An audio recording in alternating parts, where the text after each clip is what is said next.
Alright, hello everyone, and welcome back to yet another General Cadaver video. Very blue today. There's some blue makeup. The lipstick's not blue, it's gray. I got the blue jewelry. Ignore that my nails don't match. You didn't see anything, right? This is going on the second week. I'm trying this. I don't know, I like this. It's fun, it's cool, it's nice. This matches. I wore this in my last video, so I wasn't going to wear this in this one, but I thought it matched, so I figured why not. I got the checkered corduroy Vans pants as well. Gotta have those. They kind of match the earrings. I believe these were maybe in a haul I did. I don't know if I got these before or after I started this channel, but yeah. Today's video is going to be pretty straightforward, pretty simple. We're going to go through all the movies that I watched in the month of March. Y'all know you gotta wait. Y'all know. We're gonna be taking a look and talking about all the movies that I watched in March of 2025. I only watched 11 movies this month, so not that many. I guess that just means we can go more into depth with the ones that we do talk about. And I did rank them also from like number 11, like the worst movie I watched this month, to number 1, the best movie I watched this month, and I am going to also be including rewatches in this video, although I only had one rewatch. So yeah, everything else I watched this month was a new watch for me, something I'd never seen before. Also, I got a new tripod that's also blue, and that's what I'm using for this video. That's why the angle might be slightly different, and hopefully this will make sure the camera doesn't ever fall. It's a pretty good tripod, so thank you to my mom for that. Before we get into the video, please check out my description box for my Patreon, Mercari, Depop, Instagram, X, Blue Sky, Threads, everything and anything. All my links should be in the description box.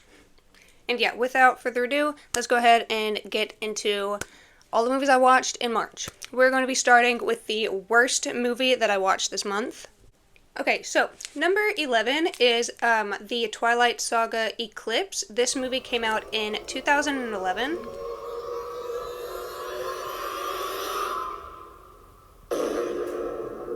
I'm sorry, this movie came out in 2010. I gave this movie 2 stars on Letterboxd. So the first, 3 Twilight movies are just really boring. Nothing happens. I've never read the books, but I have seen all the movies. My aunt was pretty obsessed with them as a child, and my boyfriend knows some of the things about Twilight, and he's really into vampires, and he told me he'd never seen any of these, so I was like, oh, shit. Might as well show him the movies and watch them with him. So we finally finished it. We watched the last 3 movies all back to back the other day when he was over. This movie mostly focuses on the werewolves, which obviously, Stephenie Meyer, I believe, took the Quileute tribe. That's an actual tribe. She bastardized it, I guess, for lack of a better word. So that's obviously not good. I don't know too much about that whole side of things. But in terms of the movie, it is just pretty boring. It's basically Bella.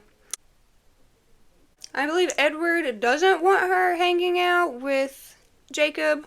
Okay, so I don't think that this is the one where Edward leaves her, in the woods, but this one mostly focuses on, there's, Victoria has got this guy named Riley, and, they're creating this, blood newborn vampire army. They're trying to do this thing. They're trying to, I believe, kill just Bella, which, why are you trying to get so many newborns if you're just trying to kill just Bella? I mean, I get you're going to go up against the whole Cullens, but that just seemed like a lot of vampires for one task. Obviously, she was using the guy. I think this is the one where they're, in the tent together, and Bella's cold, so, she has to cuddle with Jacob, and then, she, low-key cheats on Edward because she tells Jacob to kiss her. There's just a lot going on in these movies. I gave you a prostate exam. I got a school on the reservation. Must be fun to drink and gamble all day.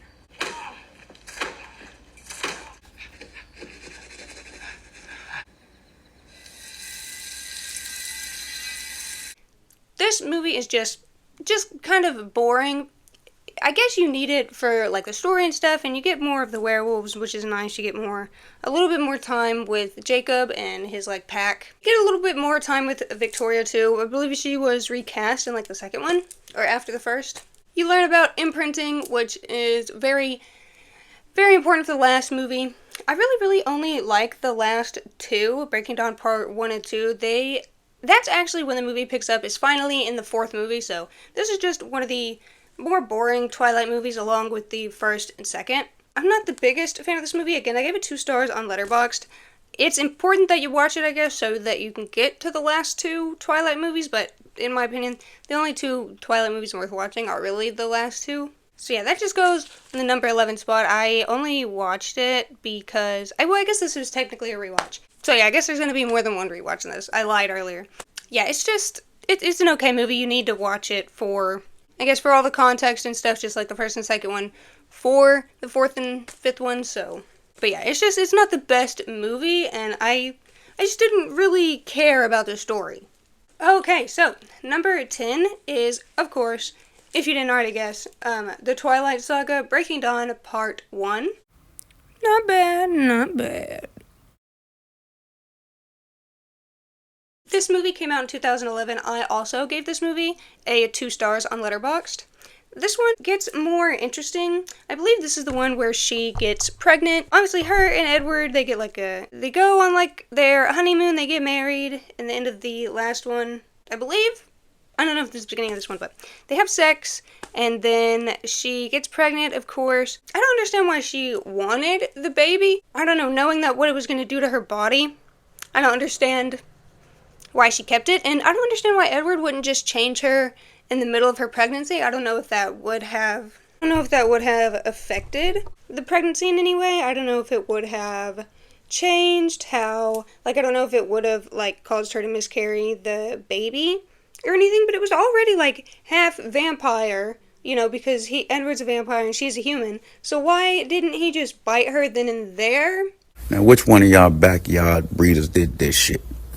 What in the Doberman, Staffordshire, Pug, Men, Chihuahua? No. You need to go to jail. Straight to jail for this shit. Maybe, like, the transformation would have been too extreme for the fetus. Yeah, I don't understand. Because they have the perfect life. They have a shit ton of money. They could just do anything. And especially if she gets turned into a vampire, you know, they could just turn her into a vampire then, because they're already married. But instead, she has the baby. I understand Edward, why he wants to, like, get rid of it, because it does kill her. Like, it literally kills her at the end of the movie, and Edward and everybody else has to go through, like, the emotional trauma of losing her, because he, like, bites her a bunch and injects her with his venom, but it's just, you don't know. I mean, it's supposed to, obviously she gets turned into a vampire, but it's supposed to give you that suspense. And just, like, imagine how they feel. Like, imagine the torment. All because she chose to have the baby. She chose to let everyone just see her miserable. She was literally withering away. It was, like, disgusting seeing her, like, the model they used and stuff. And she was all bony and, like, the baby was, like, sucking everything from her. Personally, I'm terrified of pregnancy. I'm terrified of any parasitic invasion. So I'm automatically terrified. I was terrified for her. She looked disgusting. But then, of course, she opens her eyes at the very, very end of the movie, and they're red, and she's a vampire. It's just a little baby. So yeah, this one's not bad. I mean, it's pretty interesting seeing how the pregnancy of the vampire baby affects her. But it's not as good as the Part 2, which we're going to get into. So yeah, I gave this one a 2 out of 5 stars on Letterboxd. It's better than the other 4. I mean, at least there's stakes. At least, like, you're actually worried about Bella.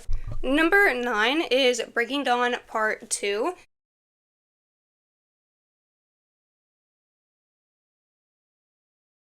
This one came out in 2012. I also gave this one a 2 out of 5 stars on Letterboxd. This one is probably the most interesting of the Twilight movies, just because I love exposition dumps and info dumps. Like, I loved getting, like, although you don't get much of everyone's backstories, I, like, went to TikTok, and there's a few creators on TikTok where they go, like, in depth on Twilight and some of the vampires' backstories and stuff, so that was really, really interesting, learning The little bit that we did about everybody's powers in Twilight in the last one was really nice, but I also liked learning the little bit that we did about everybody's background, and then obviously Bella finally gets powers. She's finally not whining about being turned into a vampire. Edward finally gives her what she wanted the whole time, and she becomes a vampire finally. So it's really interesting to see her with the powers. Obviously, she, of course, is the only one that's, like, strong enough to control herself in, like, her newborn state, and, like, sees the bloody rock climber guy and doesn't kill him. Although Rosalie, also, I believe, when she turned into a vampire, she didn't kill anybody right away. She, like, killed all the guys who, like, assaulted her and stuff, but she didn't drink any of their blood, so I guess her and Rosalie have that in common. But yeah, it's just really, really interesting. Obviously, the big fight scene that turns out to be fake, it's just really, really cool. It's kind of heart-wrenching, too, to see everybody die. I was like, why are, like, all the important characters dying? I really like the twist that none of it happened, because I kind of like that all the characters are still alive, personally. I don't care. I don't need the action and stuff, as long as everybody's alive, and I get to know that, like, if there was another movie, you know, they'd all be, like, fine and stuff. I'd prefer that instead of, like, most of the people dying and everybody being sad about it and stuff. And the twist, I mean, it caught me off guard. I didn't think it was going to be fake.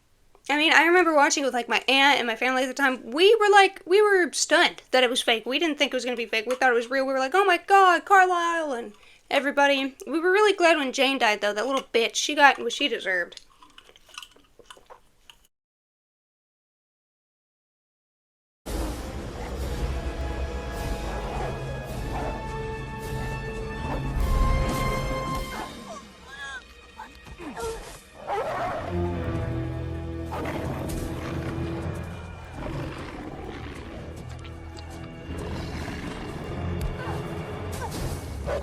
Shut up.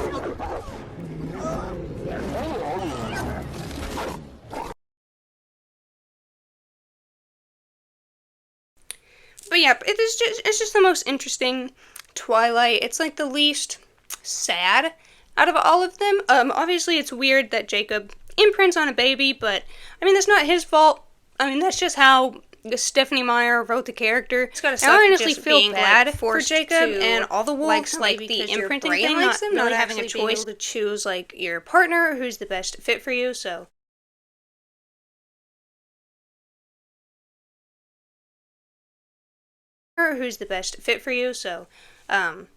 it's obviously super weird that he imprinted on a baby because like the pedophilic like connotations and stuff, but it's not his fault, and I don't think Stephanie Meyer meant anything bad, but it's probably the most interesting of the Twilight just like, because of all the exposition, all the info, as to how people could really look at vampires, and then of course if you go on to TikTok or find other creators,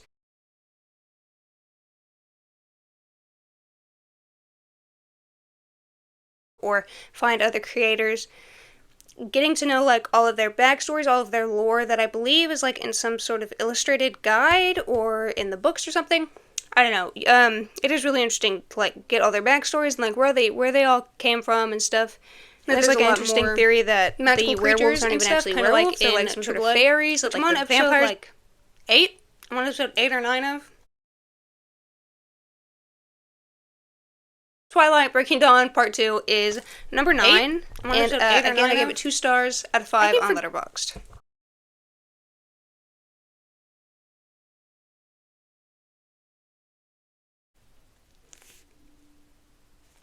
Okay, so number 8 is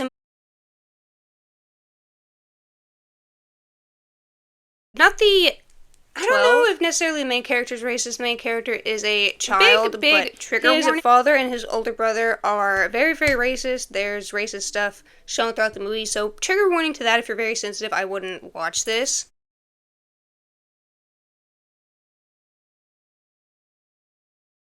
Every time he looks in a bowling bag, and he's about this little boy and he like finds out. I believe one time there's a black male head, but they're always black women. In his brother's closet, there's like a head. Women, and A detail that I noticed, I can't remember if the kids said it or if I heard it from somebody talking about it on TikTok, but you can tell like all the hair. So this little boy is like really conflicted. He doesn't tell his so like parent. that's obviously another. His dad is kind of level racist. of, His like, dad racist. uses the N-word and talks bad about black people. I don't know if the mother is. She just kind of, I don't know. She just kind of sits there and tries to like placate everybody. She seems nice to the younger son, but the older son obviously has problems. He's like a serial killer, and he's like serial killing based off this guy in a movie called Headless who did the same exact thing that he's doing. I don't know if the guy in the movie was racist, but the kid is. It's just a weird movie. The kid is kind of bullied by other Racist, students, but and at the end is pretty crazy. The ending is pretty sad, but I mean, hopefully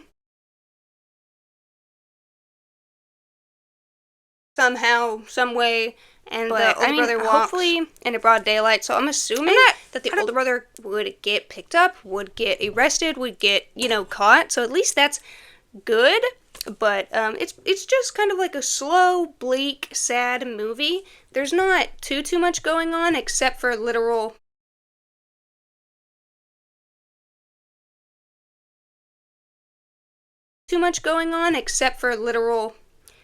you're watching this little boy, you're going through like the journey with him Just a of pretty sad realizing movie. his older brother's a racist serial killer, and then he's trying to like protect his family. It ends sad, so but it's a pretty interesting watch. Like, I was like, what the hell's happening? It is a While pretty most of the fucked up stuff movie. is happening. I gave this movie And it's a little slow, 4 but it was, like, stars pretty out of 5 bleak on and Letterboxd. pretty Dark at the same time.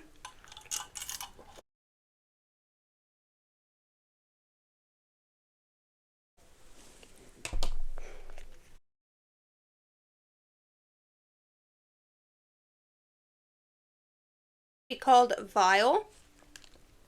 This movie came out in 2011.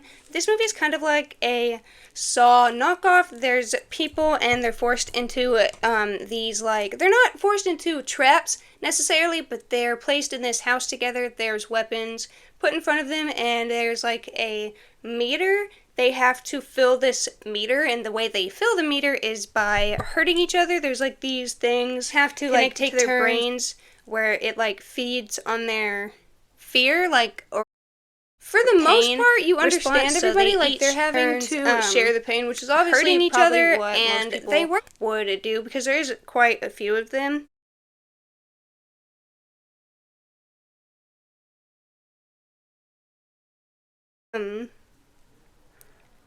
This one girl, she tortures the crap out of this breaks guy. this guy's ankle and and she arm, is right but about she- him. Like, I'm not gonna the spoil what things happens that to she's her, saying and stuff. She but does. What happens to her?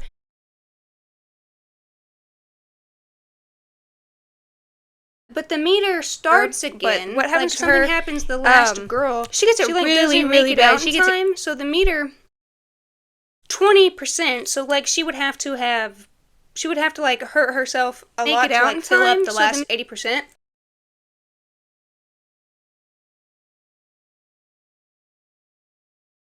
So I don't know. I don't think she gets out. One of the people is like working for the community and like make sure everything goes okay. I actually really enjoyed this movie. I think for a Saw knockoff, I personally was okay with the Saw movies. I think there was just too many of them, and the story got really convoluted. So I just stopped caring about the movies eventually because the story was convoluted. Everything was out of timeline and order. I like that this movie is like one story, and it's pretty cool. It's not like this little guy popping up on the TV and people getting put in traps, and then you getting like explain to them Of, why. like, one of the people they all working have to like for work him, and together. also the It's just one a girl really being correct about the chaotic dynamic between all the. It is good. The quality isn't the best, but I think that adds to. So yeah, I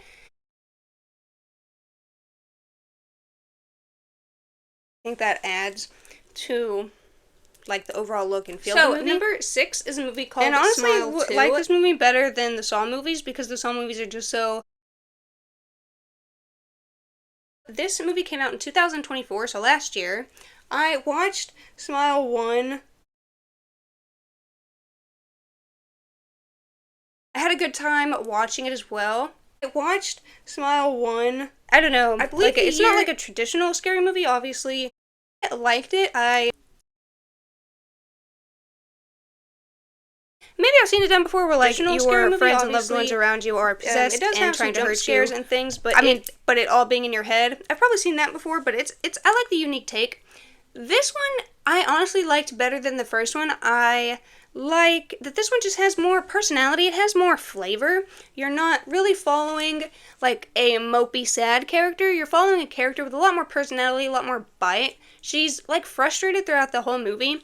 You're just watching this woman be tortured.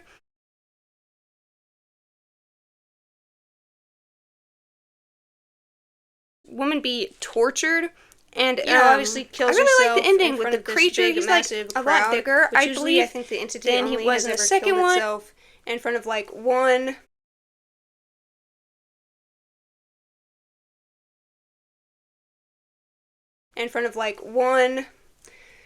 person at a time. So I think now, like, are all those people going, or all the people in those crowds going to like die soon? I don't know, is the entity going to come after every single person in that crowd? I mean, you could just keep doing the story, like somebody else being attacked by the entity, somebody of course seeing somebody have a suicide or commit suicide because of the entity. So I believe you could like drag this franchise on forever, but I don't know if they'll do that, just because I mean eventually the unique take will wear itself out, kind of like,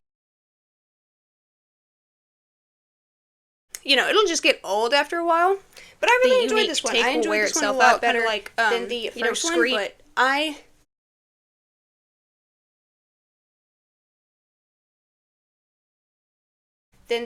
one, but I think you do have to kind of see the first one, because it starts with Kyle Gallner, who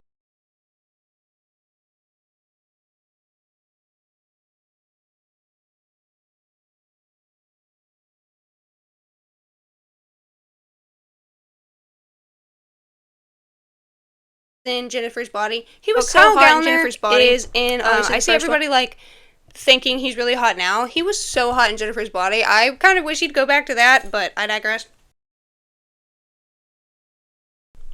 So yeah, Kyle Gallner is in the first one. He's in the first one like throughout it. He's a police officer, some sort of police. I really like the beginning. The guy that was in one of the guy that played the second one, just like for all the in Companion was in this.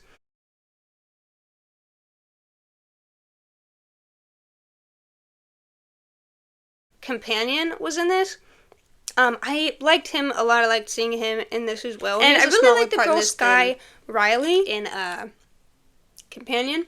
But yeah, I would recommend. I guess not. I really like the girl Sky Riley. I watched Cody Leach.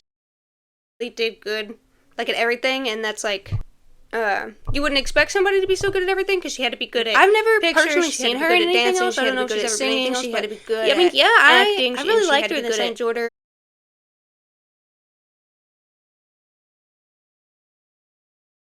I mean, yeah, I like how frustrated she got. I enjoyed her. Like the scenes where she was crying, like in the car accident. I don't know the actress that played her. Like I gave this movie a 3.5 stars on Letterboxd. But yeah, I really liked to see her in more stuff too. Okay, so number 5 is a movie called Cloverfield. This movie came out in 2008.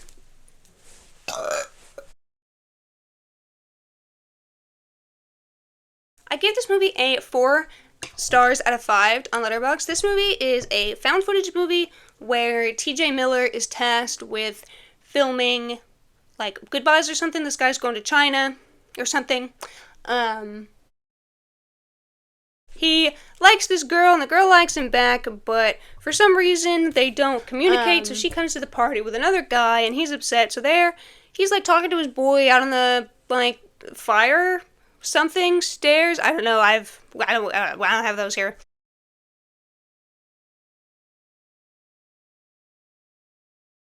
Fire stairs. They're out talking on those, and then something happens. Like all the lights go out. Either alien. There's theories. Like all the lights go out, but there's this girl on YouTube who has a theory that it's like a satellite, or other people have a theory that it's like a Grotto satellite. and then other people say it's like an alien, but then other people say that Cloverfield, the monster, came from like the ocean, so I don't know. But then apparently he's just the baby, so these people are trying to run from this building. They're trying to get out of Manhattan, obviously, get away from the danger, because they're like, the government's just gonna have to nuke the city. There's nothing else you could do. Like, it's a big old giant skyscraper monster. So yeah, he goes back. Him and his friends risk their whole lives. Paper monster. They go back. They get the girl. They end up face to face with the monster. He eats T.J. Miller. And then they're trying to hide in the storm drain. But they freaking die anyway, so it doesn't even matter that he tried to go get her, because the government nukes it. Loss, and then apparently at the end of the movie, it didn't even matter that they nuked it, because apparently the government comes and says that the nuke didn't work, or like it's just like a baby, or it's like it's just more upset now.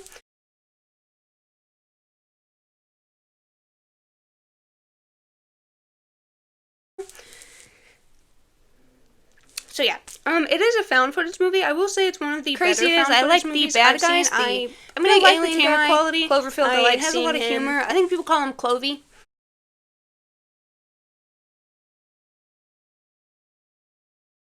I like seeing him. I think people call him Clovey. He's really cool looking. I like the way he looks. And also the sea lice, or the sea parasites, the sea ticks coming off him are terrifying, and then they bite you. And then I have a theory. It shows like maybe her head explodes, but I think her abdomen I have this theory because they wheel this soldier by, and he has an exploded abdomen.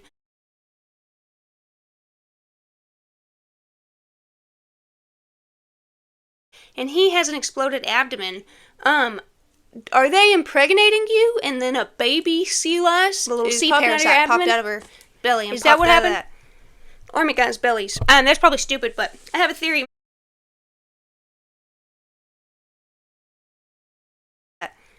Army guys' bellies. But this is what makes me think of. I watched this one because I had watched it, and then the infection somehow coagulates. So I'm not considering this a rewatch. I'm considering this first time I watched it. The Cloverfield. I'm considering this. And I had also seen Paradox, the second Cloverfields, and that one was really good, so I wanted to go back and watch this one. Just for all the details and stuff, although this one and the second one really have nothing to do with each other, because the aliens are not the same.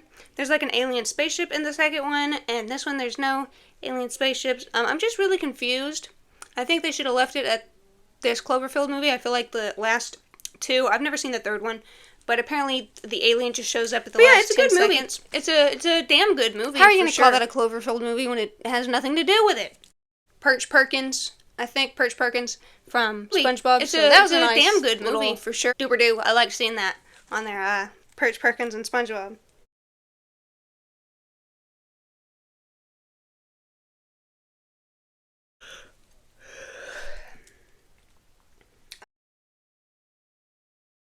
I gave this movie 3 stars on Letterboxd. This movie I watched with my boyfriend because recently... Number 4 is a movie called...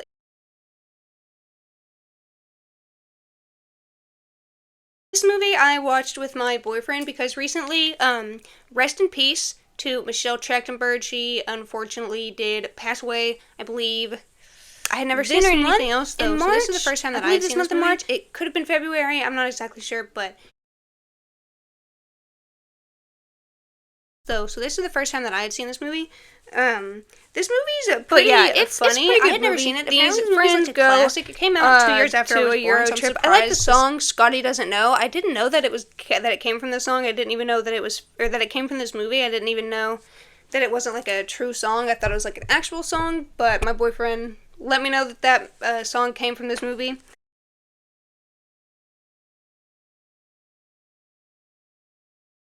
A song came from this movie. It's good. I will say the aspect where the twins make out, I know they're not actually related, but that was just disgusting. Just seeing like two, like obviously because you're thinking of them as siblings, that was just disgusting seeing them make out because they make out real bad. They're like looking at each other for like not their siblings. I don't understand how you could ever mistake like the light. There was.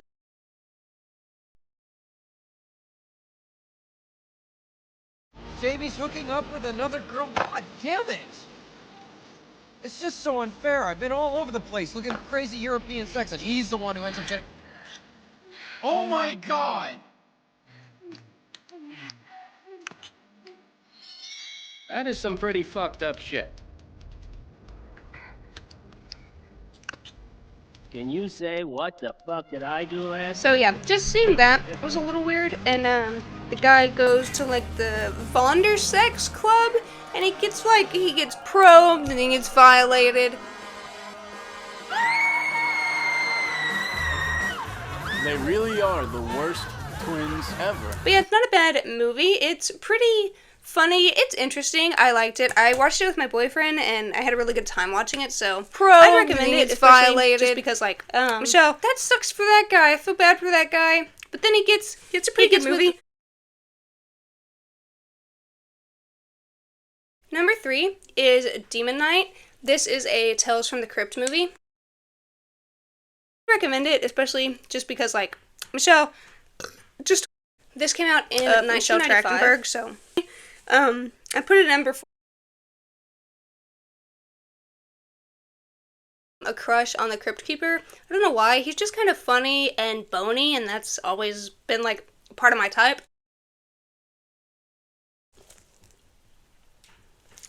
This is a big rewatch for me. I've been watching this with Billy Zane, and Billy Zane has been like part of my type. So yeah, I really like the Tales from the Crypt movies. It's not like a hotel. Gave this movie a 5 stars out of 5 stars. It's about he's running from, and Billy Zane is he's a demon cowboy. It's just a really good movie. And I love all the brothel gore. I love how like the guy cuts his palm and he has run by this lady blood and he shakes it everywhere. It's kind of like a hotel. Demons you can like rent to pop up, stay there, but she only rents to like people she knows. And Jada Pinkett Smith.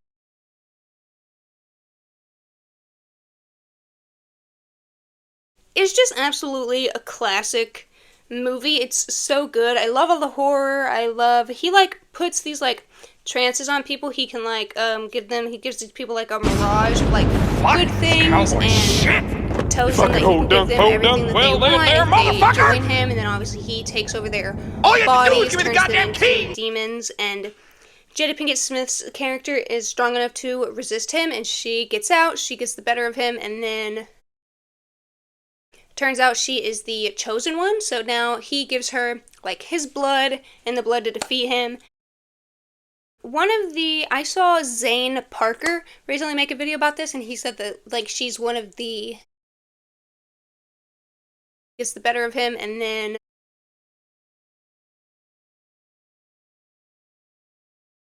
And I loved seeing her in Scream 3 to defeat him. I liked seeing a black final girl. Usually we get, like... You know, like in Scream, a white final girl, but it was nice to see her. Not like the only, but she's one of the few, like, black final girls. I really loved her character, her acting, and everything. I loved her in this movie. She was a great final girl. Cat, which is awesome. He looks exactly like, I have a cousin with long blonde hair and who used to be chubby when he was a kid. He kind of looks like him, so final girl, but it was nice to see her. It's just a really good movie. It's just a classic movie too. Absolutely great her acting plot. And everything. I love everything that happens. Boy, amazing. The way he gets possessed is really... Okay, so number 2 is a movie from 2019. This movie is like Midsommar. Kind of like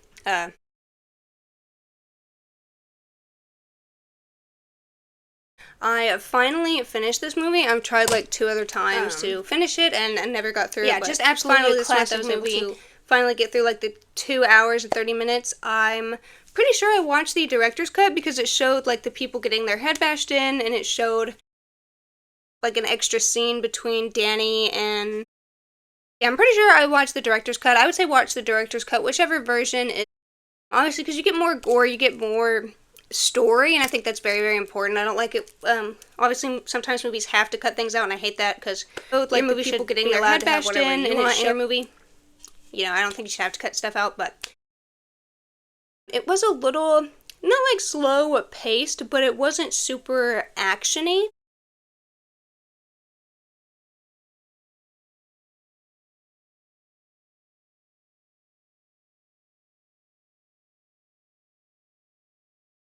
I don't think you should have to cut stuff out. But it wasn't super actiony. But I kind of like that. It's kind of drawn out, but I think it has to be. You really get soaked in to all the dynamics. You really get soaked in to the atmosphere. You really get sucked in by the cult too, and become familiar with everything. And you kind of become familiar with everything at the end of the movie, and you're like, well, yeah, not feel anything. I mean, like, then obviously they feel dying at 72. That's cool. You know, not working and the tea mushrooms and stuff. But obviously, it's not good because, one, the cult is racist necessarily, because they kill both the colored people, and then they kill... You're kind of like, you're sad for Danny at the end because she's stuck there. She has no way of getting out. You don't know if they're going to kill her next, or they're just going to, obviously, like, it shows you throughout the movie that the cult is not good. It's not necessarily, like, basically lures him into having sex with another cult member by drugging him and...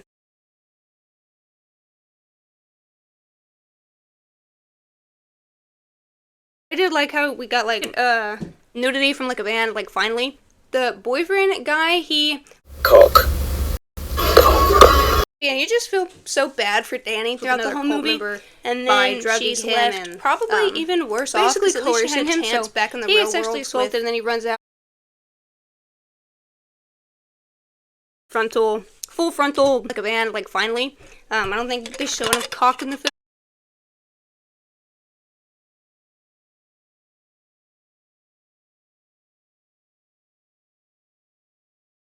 Chance back in the real world with kind of like a neglectful asshole boyfriend, but now she has absolutely no chance. She's in Sweden with nobody. She has no family to contact because at the beginning of the movie, her sister, I give this one a 5 stars out of 5 on Letterboxd. So I just really enjoyed it. I really enjoyed all the acting and the whole movie. The relationship dynamic is telling you one thing. Like you can tell it's obviously gaslight you. Relationship, she pretty much know it's the other thing, and you're being shown that the cult's the other thing. But it's just a really interesting movie.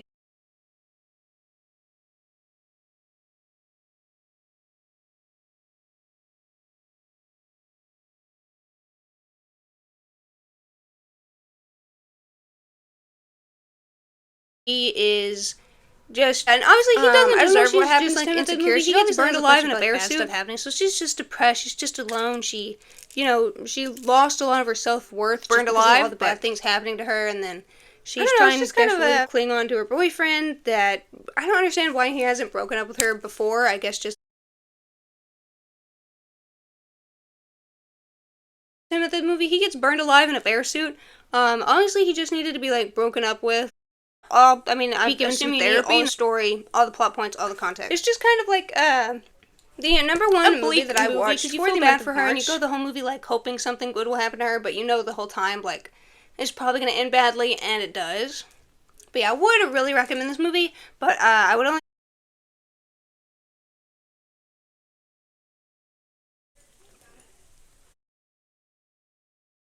So, the movie that I watched for the month of March is a movie called, repair shop / house. She's bullied by her classmates. She has no self-confidence. I'm just going to say her classmates. This movie came out in 2005. I believe this is a Canadian movie. This movie is about this girl. She's a very, very relatable main character. She is... The ending is pretty unique, I would say. The endings... No self-confidence, and then her classmates trick her, they kill her somehow. She's also into witchcraft, and she shows up to school the next day. She's like undead.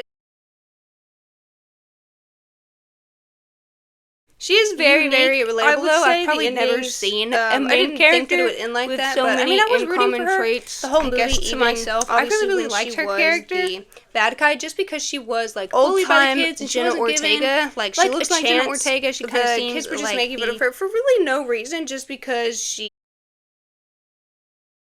Yeah, I really, really enjoyed this movie.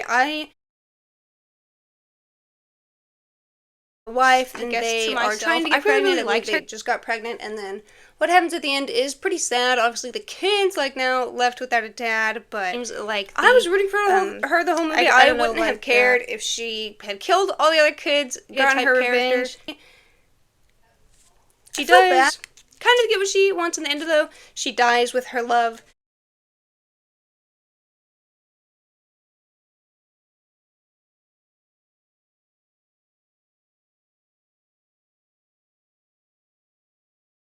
All the other kids in the end, though, she dies with her love. Okay. But so, yeah, so that was every single movie I watched in the month of March. Both ways, I really hope you guys enjoyed this video. Let me know what you think about any of these movies. Let me know if you've seen any of them, what your takes on the movie were. Let me know if you agree with like how I ranked them.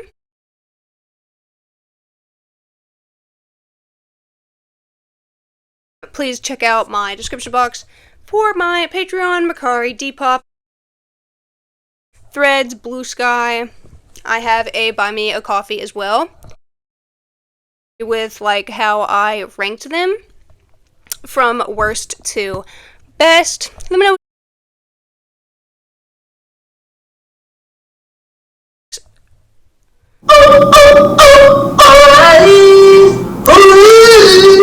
Well, and yeah, please subscribe to this channel and like the video.